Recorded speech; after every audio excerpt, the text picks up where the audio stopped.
नमस्कार शेतकरी मित्रांनो, तुमच्याकडे जर कांदा रोपवाटिका असेल आणि चुकून जर तुमचं तणनाशकाचं प्रमाण कमी जास्त झालं तर ज्या दिशेनं आपण तणनाशक फवारत गेलो आहोत त्या दिशेनं पातीवर पांढरे स्पॉट पडू शकतात किंवा पात जी आहे ती खाली पडू शकते। तर हा तणनाशकचा झटका आहे।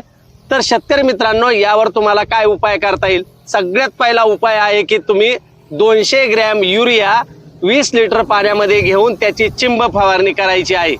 त्यानंतर दुसरा पर्याय जो आहे तो आहे सायंट केमिकलचं जे डॉक्टर ग्रोथ आहे ते 20 लिटर पाण्यासाठी 50 ग्रॅम घेऊन त्याची देखील तुम्ही चिंब फवारणी करायची आहे।